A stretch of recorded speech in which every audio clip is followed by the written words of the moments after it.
Could you please hurry up? Stop loafing around like a kid going to school.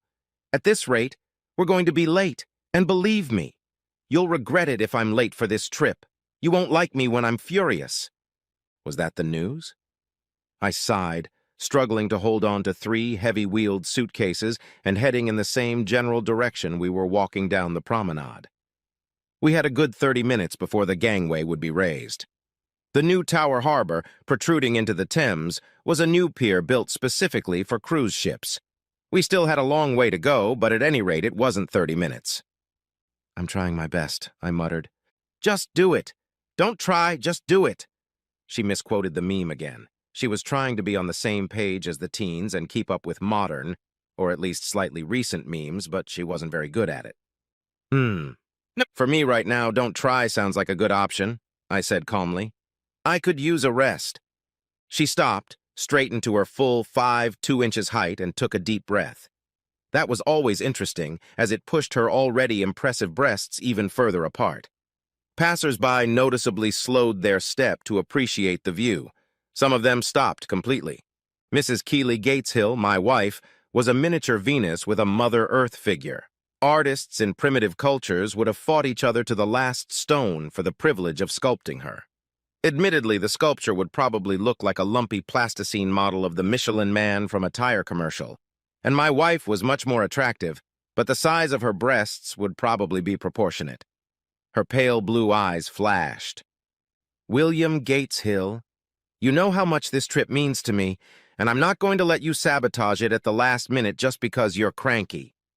The tone seemed a little harsh. "I wouldn't call it annoyed," I protested softly. "In fact, it's more like mild resentment. We agreed to this cruise, and we're going to have a hell of a vacation on it. I seem to recall that you agreed to it unilaterally, despite my protests that I was busy and not much of a traveler. You bought the tickets, picked out a cabin, and decided to tell my boss that I needed a break from work. Again, despite the fact that I was busy. It doesn't matter, you can just give up playing on your computer for a while. You know I've been working hard all year, too. It's not just that you're working. Or is it the case that I'm a woman and therefore my views don't count? That my needs aren't important? That my work is of lesser value? That you think I should be barefoot, pregnant, and in your bed all the time to serve you and do your bidding?"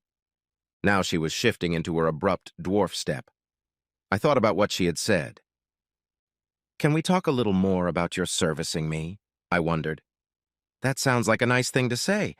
I mean, it's been quite some time since any servicing, as you put it, has taken place.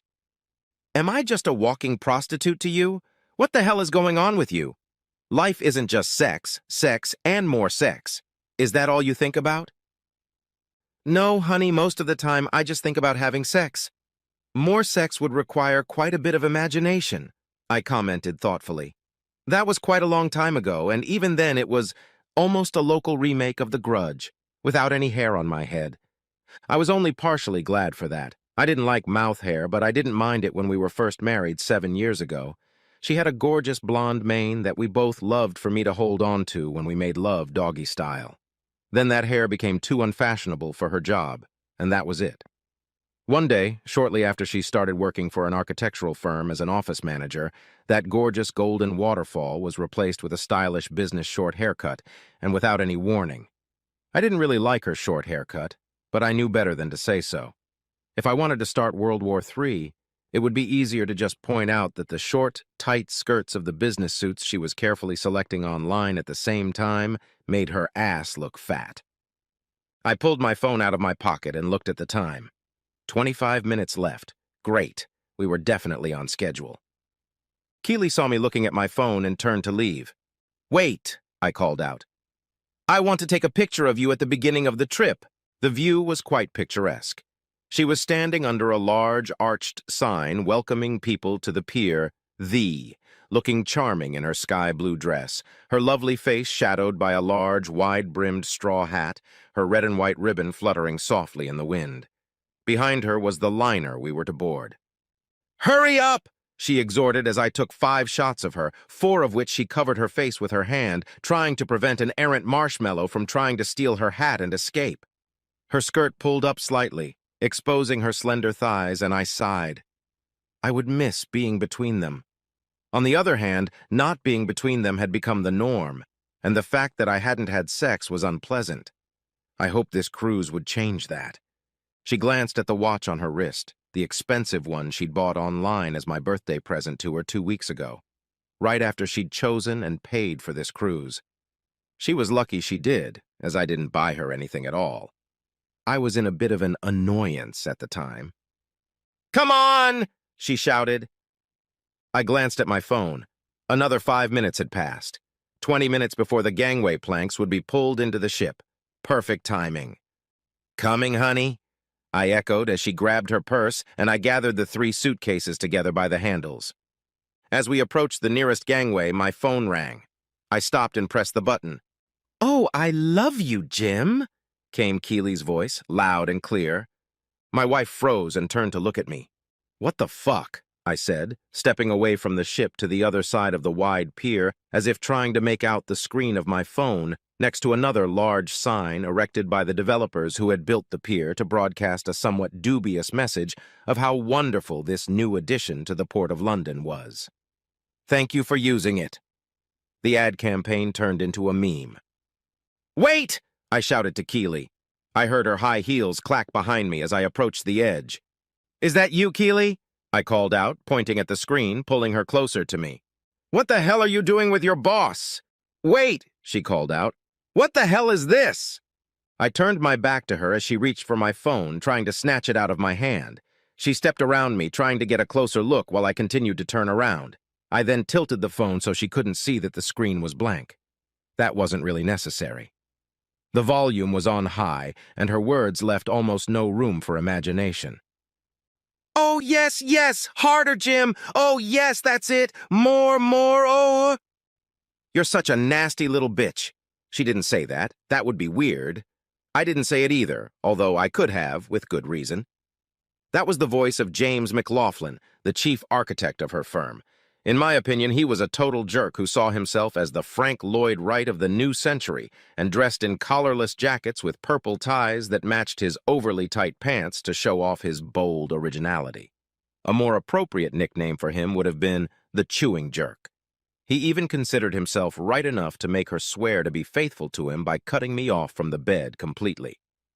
"When we have more time on this cruise, I'm so gonna fuck you," he continued, his voice breaking every now and then into intermittent breathing. "Take your idiot. Get him out of the house." "Oh God, yes, I love it so much." I stopped the sound and looked at her. Really? Her eyes were huge. I think they were wet with tears of humiliation, not guilt or sadness. I mean, it was Keely. She wouldn't admit she was wrong. Ever. "William, She closed her mouth, thank God. I started the sound clip again, noting that there was 1 minute left. More words of abject betrayal poured out into the quiet afternoon, interrupted only by the occasional cries of a few seagulls and emphasized by the deep, sleepy rumble of the ship's engines. Finally, I stopped the rant that was pouring out of my phone. "I loved you, Keely. Even when you decided that, as a manager at such a classy and prestigious company, you could accomplish so much more than someone who just played on the computer all day. Even then, even when you turned into a messenger of hell and happily spent all your time trying to make my life a living hell, even then. But when you started sleeping with him and even agreed to his demand to cut me off from sex completely, that was the end of it. He was right. You are truly and truly a horrible person, a vile, disgusting bitch. I don't play on the computer all day. I write phone apps just like the ones you have in your purse. 2 weeks ago, 2 days before your birthday, when I was just driving by on an errand, I saw you heading to Sheridan's. When you later told me you'd spent all day at your desk, I was working, not playing as you claim, and wrote an app just for you. That app is now on your phone. Every time you left your office, it quietly recorded everything and sent the file to my phone." I pressed the key again. Come on, she urged me. "Do it, you bastard!" I paused again. "It's a good thing you refused to do anything animal and humiliating." McLaughlin was a loudly proclaimed vegan, so I tried to make an appropriate analogy. In my opinion, those watermelons would have been organically grown. She blushed a lot. Her face looked like she'd been looking at the sun for a long time on a really hot day. That's not true. I'm not, I'm not like that. Don't you dare apologize, I interrupted her. You didn't get into this situation by accident. You went into it with a map, a flashlight, a GPS, and a pack of hounds like you were hunting for some rare treasure. You planned it, you executed it, and you enjoyed doing it, attacking me again. Experiencing that feeling of superiority, you seem to crave such a thing more than air. So now you can open the treasure chest and learn the consequences. The timing was perfect. The ship always turned on its fog signal 10 minutes before it stopped landing, to warn all the slackers who were taking a long goodbye to their loved ones.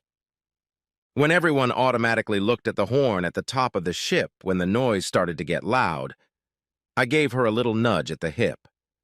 She was right on the edge of the pier. Trying to regain her balance, she flailed her arms wildly, and one leg seemed to be fumbling for support in the air. And then she was gone. I peered over the edge as she surfaced. Oops. Sorry, honey, it was an accident. Ah, sweetie, I think you're gonna need some dry clothes. Here you go. I threw her suitcases into the river beside her, making sure they wouldn't actually fall on her head. I didn't want her to die.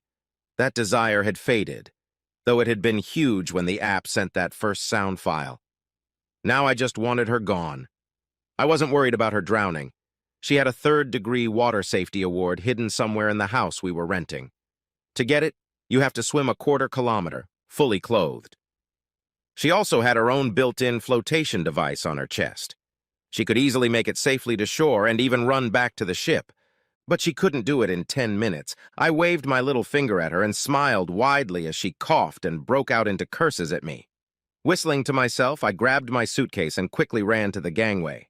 Sorry I'm late, internal crisis, I explained to a pretty woman in an immaculate white uniform when my turn in line came up. She ticked me off her list and then put an X next to Keely's name when I explained that she wouldn't be able to go because of this crisis. A crackle came from her radio and she listened to it for a moment. Go upstairs, sir, she said with a smile. You made it in time. It seemed that the moment my foot touched the deck, the boarding was complete and the gangway was retracted by smooth, quiet engines. A pretty woman handed my suitcase to the steward and gave him my cabin number. The man and suitcase disappeared as I checked in at the front desk. I really didn't notice the sound of the engines until they suddenly picked up speed and the whole ship seemed to come alive.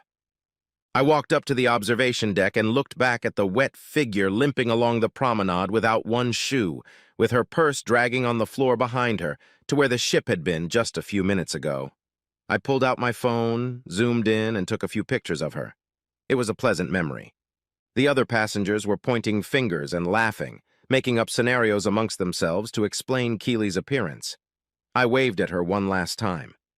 I wasn't worried about her calling the ship, the shipping agents, the police, or anyone else. After the swim, her expensive phone and that damn expensive watch were now nothing more than jewelry. Her cards would work, although the funds to cover them were now severely diminished after I'd taken a fair share of them. The rent was paid for the month, and if all went according to plan, at that point the moving company would be taking everything I'd tagged out of the house to move into a nice little apartment fairly far from the old den I'd rented for myself. So she wouldn't notice.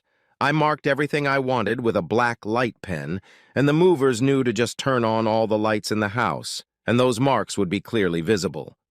I didn't just change the light bulbs from regular to ultraviolet. I added little drops of solder that now firmly connected each bulb to its socket. Taking them out would mean breaking the bases, so to replace them back in, she would have to have the electrician heat and loosen each drop of solder or change each light bulb. Why would she bother? Well, because I took the time to use that amazingly useful black light pen to detail her hobbies, with extensive quotes from sound files that my little app dutifully forwarded to me, to cover every surface in this house, including walls, floors, and ceilings, as well as the TV, refrigerator, cabinets, mirrors, her clothes, sheets, towels, everything I didn't want.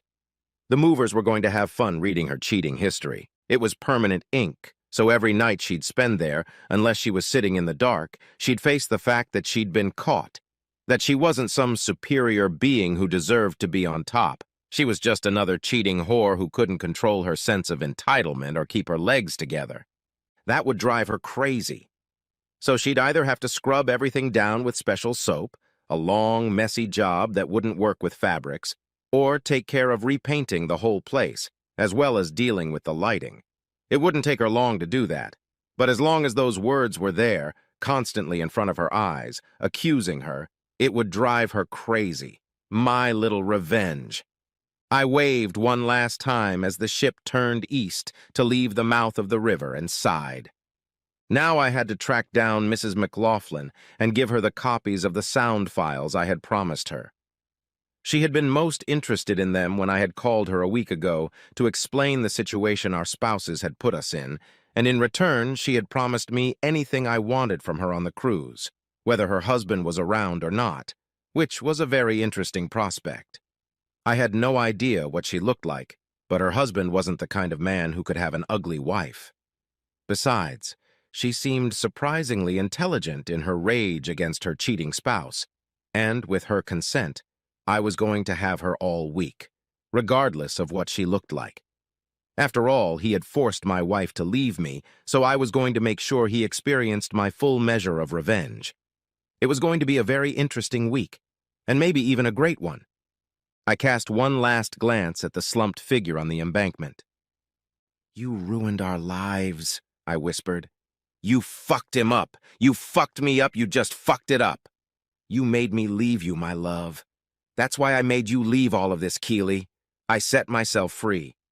Sneak in unnoticed, Jack. Make a new plan, Stan. Don't be modest, Roy. Oh, just get free. Hop on a bus, Gus. There's no point in discussing anything.